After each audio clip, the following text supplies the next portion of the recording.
So students हम कर रहे हैं 10+1 का चैप्टर 16 डाइजेशन एंड एब्जॉर्प्शन। कल फर्स्ट लेक्चर था और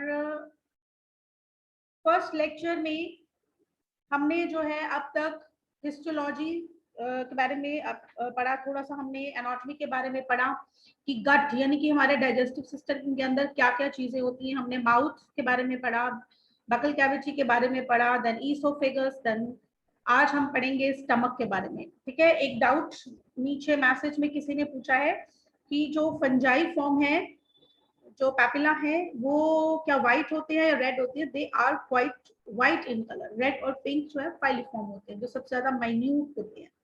ठीक है, दोनों ही टंग पे फैले होते हैं, लेकिन जो फिलिफॉर्म है वो ज्यादा माइन्यूट, ज्यादा बारीक हमें दिखते हैं। ठीक है, आज हम करेंगे स्टमक।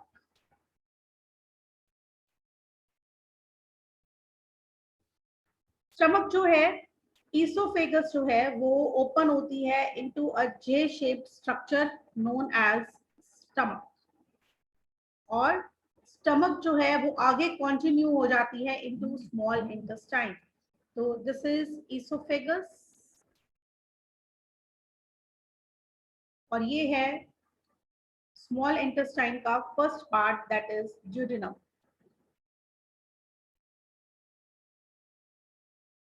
तो ऊपर से स्टमक जो है वो ईसोफेगस से जुड़ी है और नीचे जो है वो ड्यूडेनम से कनेक्टेड है।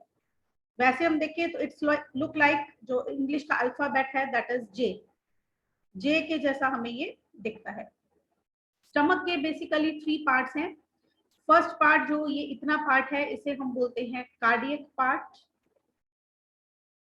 ये जो ऊपर डोम इस तरह से बन रहा है, दिस पार्ट इज फंडस, और ये नीचे वाला पार्ट होता है पाइलोरिक। अब इस पार्ट को हम कार्डियक क्यों कहते हैं? कार्डियक पार्ट क्यों है? क्योंकि अगर हम इस तरह से ह्यूमन एनाटॉमी देखते हैं, इंटरनली अगर हम बॉडी के पार्ट्स देखते हैं, तो यहाँ से माउथ, फेरिंग्स, ईसोफेगस, और ये आ रही है स्टमक।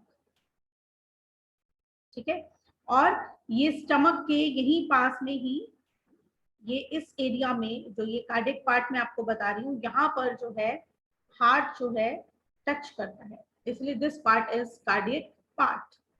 तो कार्डियक पार्ट क्या है? फर्स्ट पार्ट है स्टमक का, which is in direct contact with oesophagus. तो ईसोफेगस के बाद डायरेक्ट कॉन्टेक्ट बनाता है first part, that is cardiac part.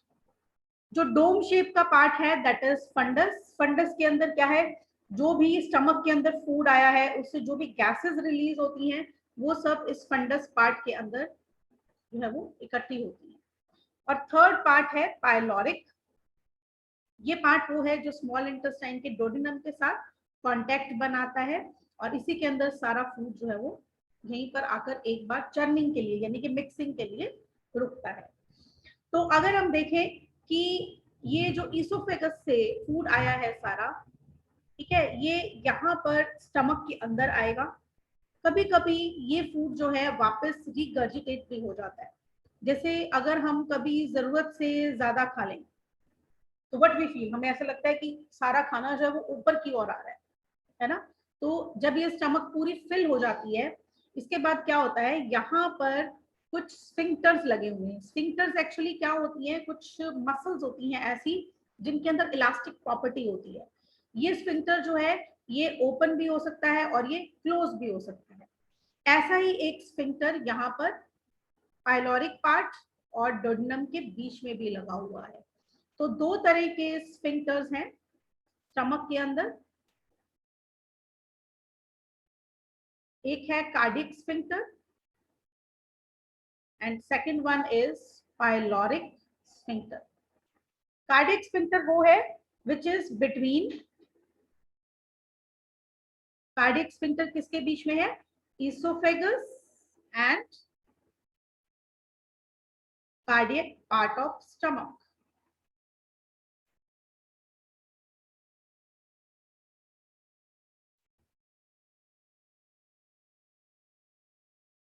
और pyloric sphincter क्या है? Which is between pyloric part of stomach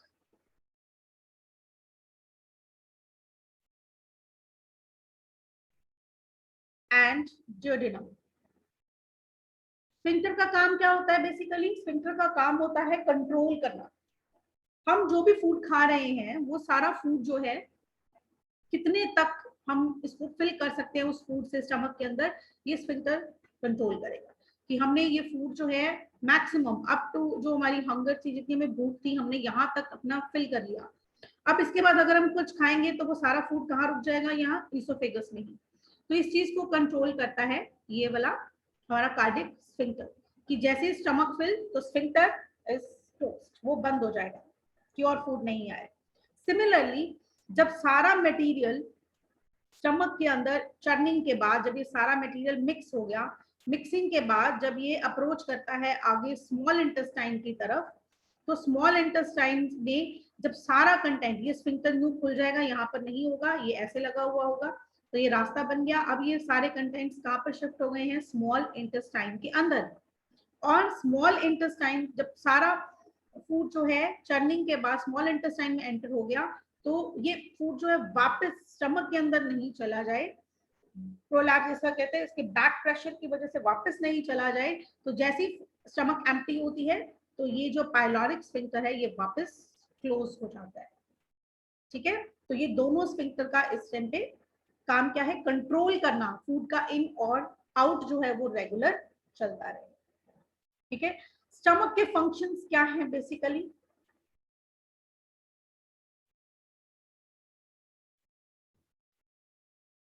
सबसे पहले स्टमक का जो मेन फंक्शन है, to store food for churning.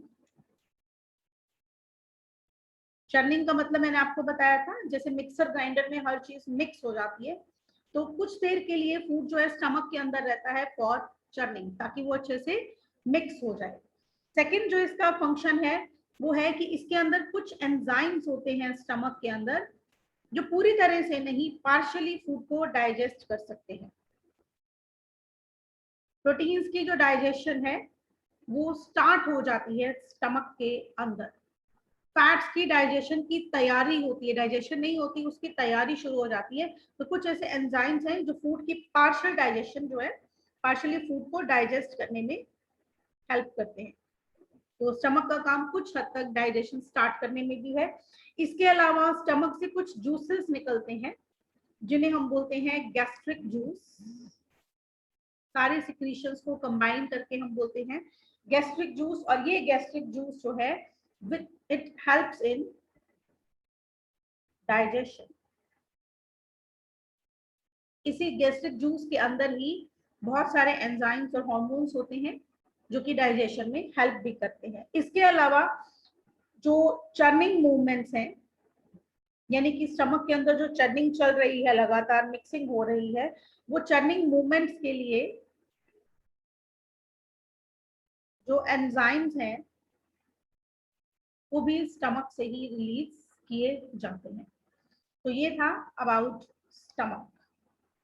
Next है हिस्टोलॉजी ऑफ गट। हिस्टोलॉजी क्या होता है? Anybody can answer? What is histology? कोई बता सकता है हिस्टोलॉजी क्या होता है?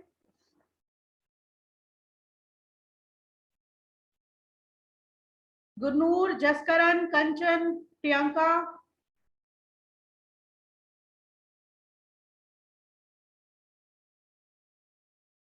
रिद्धि, रिया, संयम, Vasu. What is histology? Microscopic study. Of what? किसकी माइक्रोस्कोपिक स्टडी? सेल्स। टिश्यू की, नॉट सेल, फिर भी गुड। टिश्यूज की स्टडी को हम बोलते हैं study of tissue. Of course tissue जो है वो माइक्रोस्कोप में ही दिखेंगे। Study of tissue. तो गट जो है अगर हम उसको खोल कर देखें, उसका ट्रांसवर्स सेक्शन खोलें, ट्रांसवर्स सेक्शन क्या होता है कि सपोज ये देखें हम, ये गट है हमारी, ठीक है, इट इज सर्कुलर, राउंड है ये, तो इसको हमने यूं काट दिया और यहाँ पर ऐसे सर्कमफ्रेंस में हम देख रहे हैं कि हमें इस तरह से सर्कमफ्रेंस में यहाँ अंदर क्या क्या चीजें दिखाई देंगी। ठीक है, तो जब हम गट को, चाहे स्टमक है, गट मीन्स सारा डाइजेस्टिव सिस्टम, चाहे इसोफेगस है, चाहे स्टमक है, चाहे हमारा इंटेस्टाइन है, ये सब ट्यूब्स की फॉर्म में है। इन ट्यूब्स को जब हम कट कर सेंटर में इस तरह से सर्कमफ्रेंस में यहाँ पर देखेंगे तो इनका हमें ट्रांसवर्स सेक्शन मिलेगा। इस ट्रांसवर्स सेक्शन में हमें क्या मिलता है, सबसे बाहर की ओर एक लेयर मिलती है, दैट इज सिरोजा। अंदर की ओर जो लेयर है दैट इज सिरोजा के अंदर की लेयर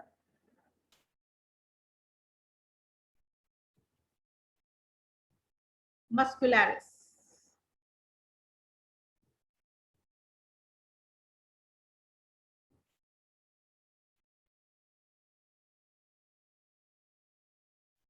जो मस्कुलरिस लेयर है वो दो पार्ट्स में डिवाइडेड है। बाहर की ओर इसमें जो मसल्स हैं वो मसल्स जो है वो लॉन्गिट्यूडनल है, यानी कि लंबाई में लगी हुई मसल्स हैं।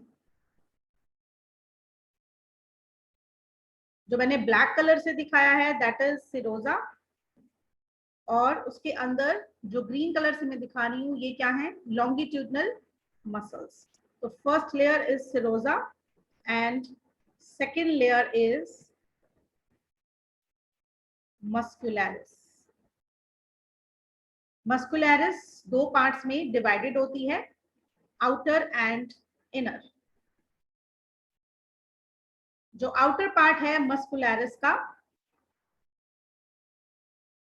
उसके अंदर होती हैं लॉन्गिट्यूडनल मसल्स।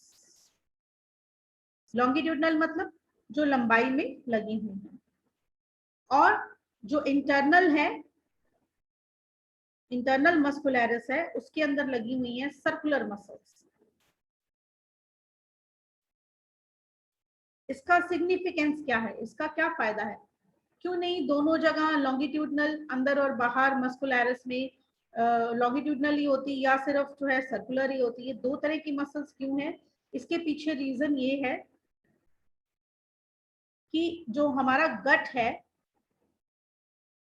उसको मूव करना है इन ऑल द डायरेक्शंस। क्यों? क्योंकि फूड जो है अंदर ट्रैवल कर रहा है, अब उस फूड को धक्का लगा के नीचे पहुंचाना है, आगे के आगे इंटेस्टाइन तक पहुंचाना है, आगे के आगे गट में उसको आगे डाइजेस्टिव सिस्टम में आगे चलाना है। तो उसको चलाने के लिए अगर एक ही डायरेक्शन में मसल्स मूव करेंगी तो वो चलाना मुश्किल हो जाएगा। इसीलिए दो तरह की मसल्स है, एक जो इस तरह से लंबाई में लगी हुई है लॉन्गिट्यूडनल, और एक जो यू सर्कुलर है। तो दोनों ही डायरेक्शंस में, यानी कि नीचे की ओर भी कंट्रैक्शन, नीचे की ओर भी पुश करेगी और उसको दोनों साइड से भी उसको जो है वो धक्का लगेगा, ताकि फूड जो है वो आसानी से नीचे की ओर पुश हो सके।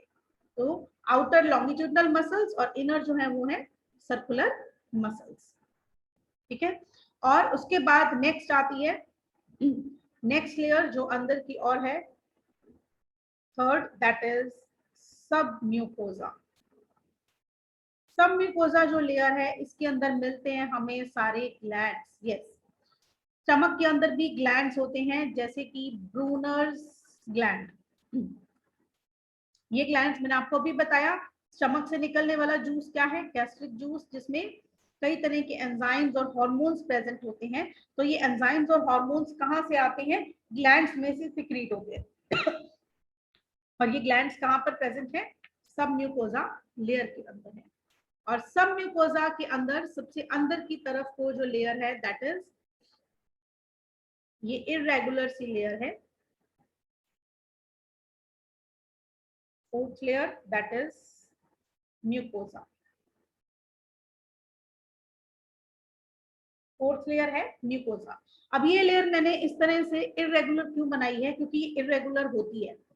अगर हम बात करते हैं स्टमक की, मान लो अगर हमने स्टमक की कटिंग काटी है, ट्रांसफर सेक्शन स्टमक का लिया है, तो ये जो इरेगुलर से सारे यहाँ पर जो बन रहे हैं सरफेसेस, इन्हें हम बोलते हैं र्यूग।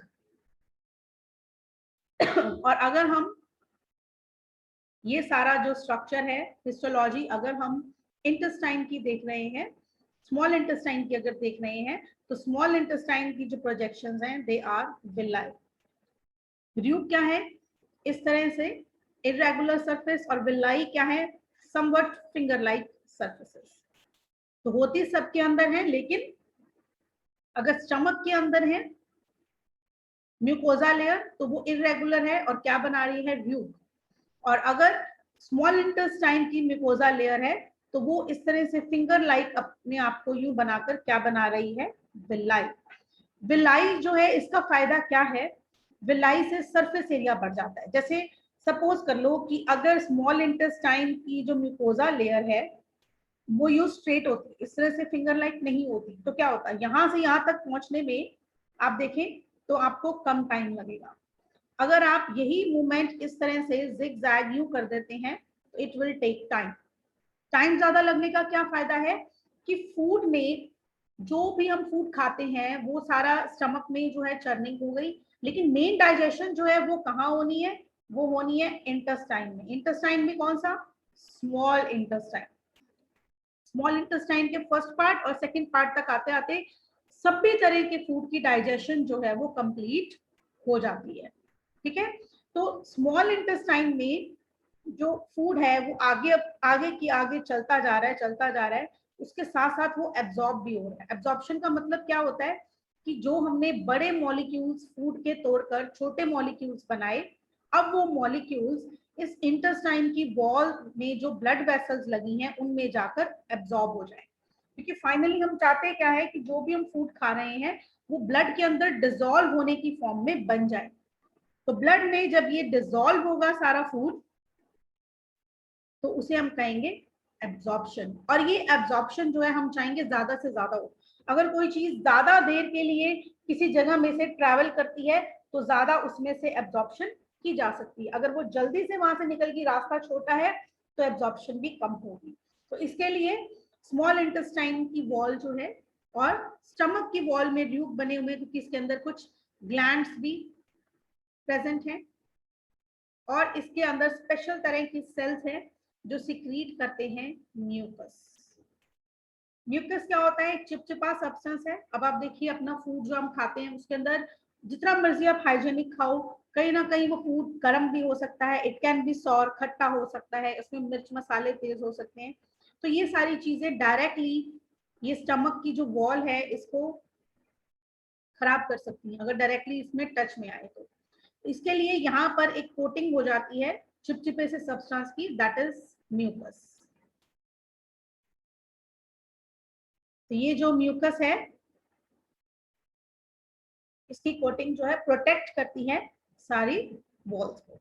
और सबसे अंदर की तरफ अगर हम देखें तो यहाँ खाली जगह है जिसे हम बोलते हैं ल्यूमन। ये वो खाली जगह है जिसमें से फूड पास होगा। और ये आसपास की लेयर्स जो उसको सिरोजा जो है वो प्रोटेक्ट करने के लिए, बेसिकली सिरोजा जो है it is a fibrous layer, squamous epithelium की बनी है। मस्कुलरिस जो है वो मसल्स की बनी है, दो तरह की मसल्स लगी हुई हैं इसके अंदर। सब म्यूकोजा जो है वो सिक्रेटरी है, ग्लैंड्स उसके अंदर है, और म्यूकोजा जो है वो चिपचिपी एक लेयर म्यूकस जो है वो सिक्रीट कर रही है। और ये ल्यूमन ये वो खाली जगह है जिसमें से फूड जो है वो ट्रैवल करता है। हिस्टोलॉजी ऑफ गट का मतलब कुछ भी हो सकता है, इट कुड बी स्टमक, जो मैंने ये डायग्राम बनाया है, it could be of stomach, it could be of esophagus, and it could be of small intestine or large intestine। किसी भी ट्यूब को हमारे डाइजेस्टिव सिस्टम की अगर हम खोलकर देखते हैं तो हमें ये 4 तरह की लेयर्स जो है वहां पर मिलेंगी। ठीक है, इतना क्लियर है? कोई डाउट तो बताएं।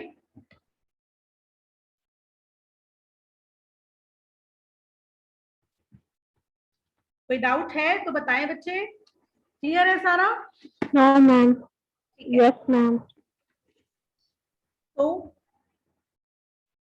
विलाई की अगर हम एक बार फिर से देखें तो जो इंटेस्टाइन है हमारा, स्मॉल इंटेस्टाइन है, मैंने आपको बताया मेन डाइजेशन और एब्जॉर्प्शन कहाँ होती है, स्मॉल इंटेस्टाइन के अंदर।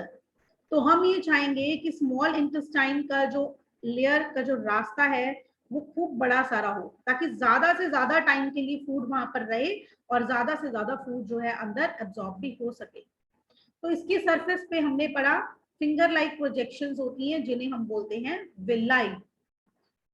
इस विलाई के साथ साथ ये हर एक विलाई जो है वो आगे और छोटी छोटी माइन्यूट फिंगर लाइक प्रोजेक्शंस और बना देता है ताकि और ज्यादा सरफेस एरिया जो है वो इंक्रीज हो जाए।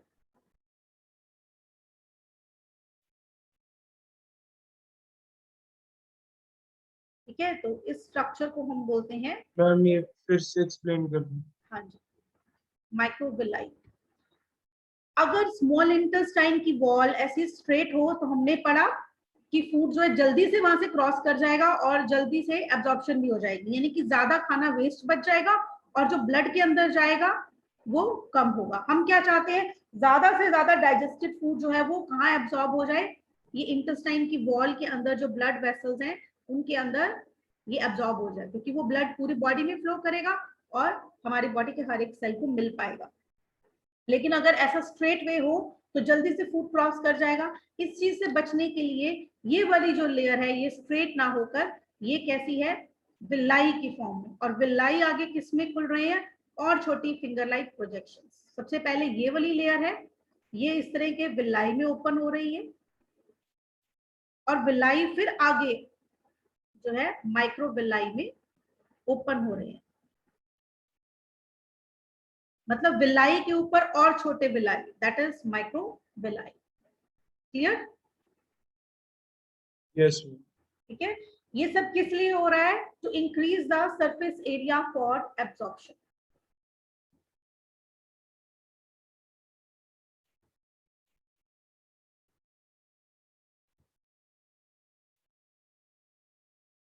ठीक है, एब्जॉर्प्शन का मतलब फूड का, डाइजेस्टेड फूड का ब्लड के अंदर मिक्स हो जाना, that is absorption.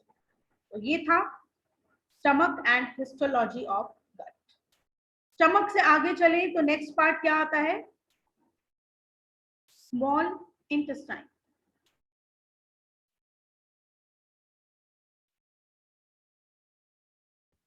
Small intestine digestion में सबसे ज्यादा सिग्निफिकेंस रखता है, क्योंकि मेन डाइजेशन का प्रोसेस, एब्जॉर्प्शन का प्रोसेस सबसे ज्यादा कहां पर होता है, स्मॉल इंटेस्टाइन में ही होता है।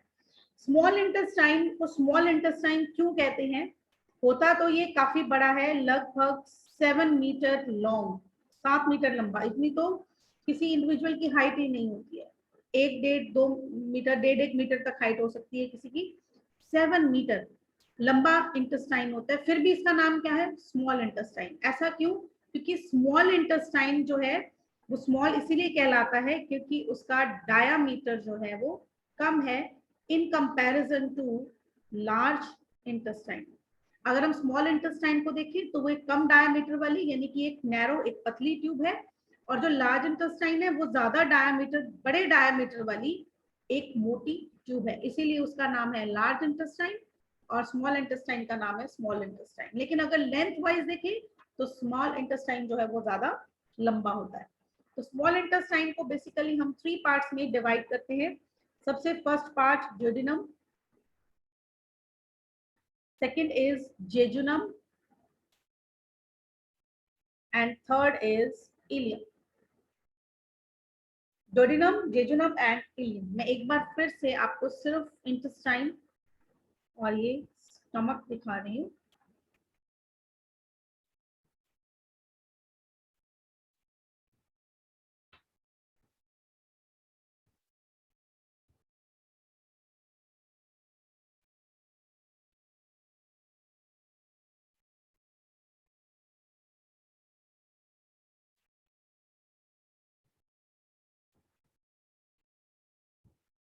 तो जो मैंने ब्लैक से ड्रॉ किया है दैट इज लार्ज इंटेस्टाइन, और जो मैंने रेड से ड्रॉ किया है दैट इज स्मॉल इंटेस्टाइन। ठीक है, ये स्मॉल इंटेस्टाइन है, पतली ट्यूब लेकिन लंबी है, अंदर होती है, और बाहर इसको चारों तरफ से जो है कवर किसने किया हुआ है, लार्ज इंटेस्टाइन में। ठीक है, तो सबसे पहले पढ़ते हैं first part of small intestine that is duodenum. ये जो मैं आपको अभी येलो कलर से मार्क करके दिखा रही हूँ, दिस पार्ट इज डोडिनम। ये इतना पार्ट जो है, सी शेप जो स्ट्रक्चर है, दिस इज डोडिनम। डोडिनम जो है पार्ट छोटा है स्मॉल इंटेस्टाइन का, लेकिन फर्स्ट पार्ट है और डाइजेशन में इसका सिग्निफिकेंस बहुत ज्यादा है। वैसे तो duodenum is the shortest part, सबसे छोटा पार्ट है, लेकिन डाइजेशन में बहुत एक्टिवली ये काम करता है। काम क्या करता है? ये सी शेप्ड स्ट्रक्चर डोडिनम जो है स्टमक के साथ एक आर्क बनाता है, और इस आर्क, ये जो यहाँ पर आर्क बन रही है, यहीं पर अंदर जो है एक स्वेलिंग लाइक एक स्ट्रक्चर बनता है जिसे हम बोलते हैं एम्पुला ऑफ वाटर। एम्पुला, जहां भी वर्ड आएगा एम्पुला ऑलवेज मीन्स कि कोई चीज जो है जिसके अंदर स्वेलिंग है, एम्पुला मीन्स स्वेलिंग। ठीक है, तो यहां से कुछ भी स्वेलिंग जैसा जो ट्यूब्स हैं वो निकल रही हैं, जो थोड़ी फूली हुई हैं, that is ampulla of water. ये डोडिनम के अंदर ही प्रेजेंट होता है। डोडिनम की अगर हम वॉल देखें तो इसकी वॉल भी इस तरह से स्ट्रेट ना होकर it is in the form of villi, और इन्हीं विलाई के साथ डोडिनम के अंदर प्रेजेंट होते हैं कुछ glands, that is Brunner's glands. Brunner glands are very important, इन पर बहुत बार क्वेश्चन जो है वो पूछा जाता है। जो ब्रूनर्स ग्लैंड है, ब्रूनर ग्लैंड जो है जो डोडिनम के अंदर प्रेजेंट होते हैं, स्टमक के अंदर भी प्रेजेंट होते हैं ये, और डोडिनम के अंदर भी प्रेजेंट होते हैं।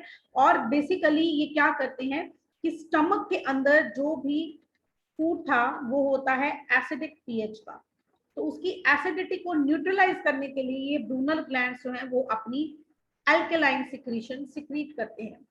स्टमक से आने वाला फूड जो यहाँ पर डोडिनम में एंटर करेगा वो सारा फूड क्या होता है? एसिडिक होता है। तो उस एसिडिक फूड को कंट्रोल करने के लिए, अब वो एसिडिक फूड का स्टमक पे तो कोई असर होगा नहीं क्योंकि स्टमक के अंदर जो है वो म्यूकस सिक्रीट होता है, लेकिन आगे चलकर ये एसिडिक जो है फूड है वो खराब कर सकता है, इसीलिए उसका मीडियम जो है चेंज करके अल्कलाइन कर दिया जाता है। तो ये सब काम होता है डोडिनम में। डाइजेशन जो है प्रोटीन्स की सारी होती है, वो हम डिटेल पढ़ेंगे कि किस तरह से प्रोटीन्स का ब्रेक डाउन होता है स्टेप वाइज। सेकेंड है जेजुनम, मिडल वाला रीजन होता है, स्मॉल इंटेस्टाइन का सेंटर वाला पार्ट है। ठीक है, और ये अब कॉइल्ड होता है। देखिए आप देखेंगे मैंने इसको स्ट्रेट नहीं बनाया, डोडिनम जो है स्ट्रेट चल रहा था, अब ये मिडल वाला पार्ट जो है ये थोड़ा कॉइल्ड होता है। कॉइल्ड यानी कि थोड़ा सा मुड़ी हुई ट्यूब है ये। ठीक है, और सबसे ज्यादा विलाई इसी पार्ट के अंदर होते हैं, क्योंकि डोडिनम से जो फूड आगे जाएगा ये लंबा रास्ता है जेजुनम के अंदर, और ये इसमें विलाई भी ज्यादा है ताकि ज्यादा से ज्यादा फूड जो है वो एब्जॉर्ब किया जा सके। और last part is ilium. Ilium is highly coiled, सबसे ज्यादा कॉइलिंग जो है वो इलियम में ही देखी जाती है, इसका मतलब सबसे ज्यादा एब्जॉर्प्शन भी इलियम के अंदर ही प्रेजेंट होगी। और this part is longest part of small intestine. Small intestine का सबसे छोटा part duodenum, jejunum middle part होता है, ठीक ठीक साइज का होता है, और सबसे लॉन्गेस्ट कौन है? इलियम है। इलियम जो है वो सबसे लंबा तो है लेकिन जेजुनम से थोड़ा सा डायमीटर में थिन है। डोडिनम चौड़ा पार्ट है, जेजुनम उससे कम चौड़ा है, लेकिन जो इलियम है वो सबसे ही पतला पार्ट है इसका, और इसके अंदर विलाई भी प्रेजेंट होते हैं। विलाई के साथ साथ यहाँ पर प्रेजेंट होते हैं एक special structures called crypts of Lieberkuhn. ये क्रिप्स ऑफ लिबरकहन क्या है ये दिखाने के लिए मैं आपको डायग्राम विलाई की प्रॉपर दिखा रही हूँ। तो ये है कुछ विलाई जो कि बने हुए होंगे इंटेस्टाइन के अंदर। तो ये जो विलाई है, जब ये विलाई रन करते हैं तो इनके साथ यहाँ पर ब्लड वेसल्स भी होती है विलाई के ऊपर, और उसके साथ प्रेजेंट होती हैं कुछ लिम्फ वेसल्स भी, क्योंकि एट लास्ट सारा फूड जो है वो ब्लड के अंदर या लिम्फ के अंदर ही ट्रैवल करवाना है। तो ये जो ब्लड वेसल्स और लिम्फ वेसल्स हैं, ये सारी ब्लड वेसल्स और लिम्फ वेसल्स नीचे की ओर यूं, ऊपर की ओर जो फोल्ड्स बन रहे हैं दे आर विलाई, और ये नीचे की ओर फोल्ड्स बनाते हैं which are known as crypts of Lieberkuhn. Crypts of Lieberkuhn बहुत सारे जो है इसके अंदर ग्लैंड्स होते हैं, बहुत सारी सिक्रीशंस होती हैं जो कि आगे चलकर फूड को डाइजेस्ट करने में हेल्प करते हैं। तो इन शॉर्ट अगर हम तीनों के फंक्शंस मिला दें, डोडिनम, जेजुनम और इलियम, तो स्मॉल इंटेस्टाइन हमारे लिए क्या क्या काम करता है, क्या क्या फंक्शंस हैं इसके। सबसे पहला फंक्शन, सारी डाइजेशन जो भी ऊपर वाले जो गट में स्टार्ट हुई है वो सारी डाइजेशन जो है वो कंप्लीट हो जाती है into the small intestine. Small intestine से आगे डाइजेशन नहीं होती है, लार्ज इंटेस्टाइन में सिर्फ एब्जॉर्प्शन ही होती है, ठीक है। और जितनी भी फूड की एब्जॉर्प्शन है, मैक्सिमम एब्जॉर्प्शन जो है फूड की वो भी कंप्लीट हो जाती है। सिर्फ वाटर जो है वो लार्ज इंटेस्टाइन में एब्जॉर्ब होता है। इसके अलावा स्मॉल इंटेस्टाइन जो है वो कुछ हॉर्मोन्स भी प्रोड्यूस करता है which are helpful in digestion, जो कि डाइजेशन में हेल्प करते हैं, ठीक है। तो this was all about small intestine. एक बार फिर से रिव्यू करते हैं हमने आज क्या क्या किया।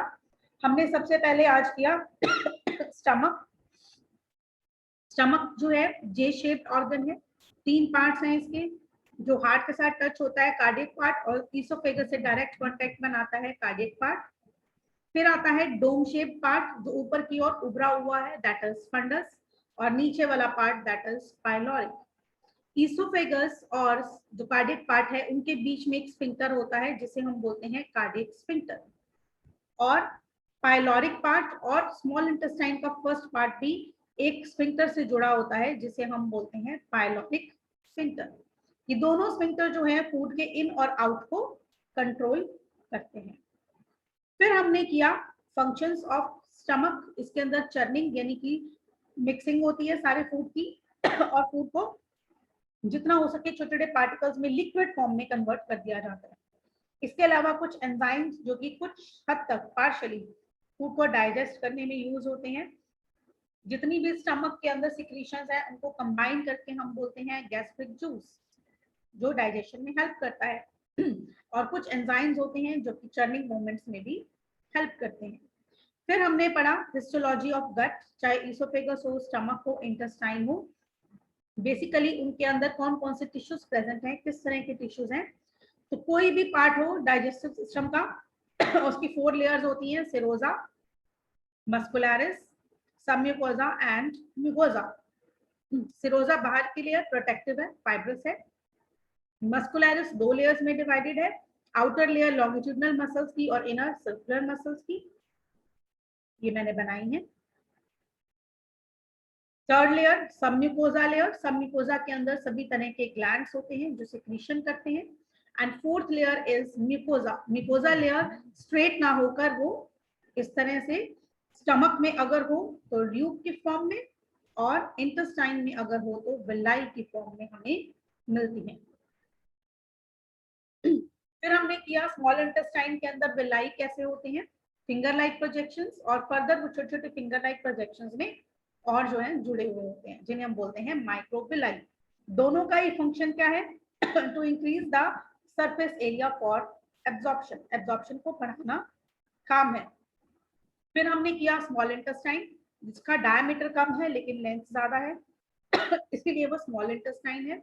सॉरी, डोडिनम, जेजुनम और इलियम 3 पार्ट्स में हम स्मॉल इंटेस्टाइन को डिवाइड कर सकते हैं।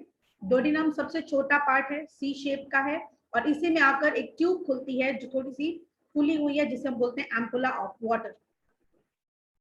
जेजुनम जो पार्ट है it is the middle part और इसका डायमीटर डोडिनम से थोड़ा सा कम होता है। इट इज कॉइल्ड और इसमें विलाई प्रेजेंट होते हैं। थर्ड पार्ट इलियम जो बहुत ज्यादा कॉइल्ड होता है, सबसे बड़ा पार्ट है लेकिन सबसे थिन है। इसके अंदर विलाई होते हैं और होते हैं Cripps of Lieberkuhn. Crypts of Libre कहन का है जब विलाई ऊपर की ओर इस तरह से बनते हैं तो नीचे की ओर जो इन फोल्ड्स आते हैं उन्हें हम बोलते हैं क्रिप्स ऑफ लिबर कहन। ये क्रिप्स ऑफ लिबर कहन बहुत सारे ग्लैंड्स कैरी करते हैं जो कि डाइजेशन में हेल्प करते हैं।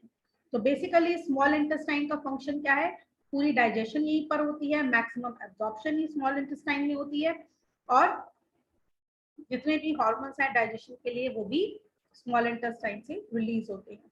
लार्ज इंटेस्टाइन का काम है सिर्फ एब्जॉर्प्शन ऑफ वाटर। हाँ जी, hopefully it is clear now. Yes, ma'am.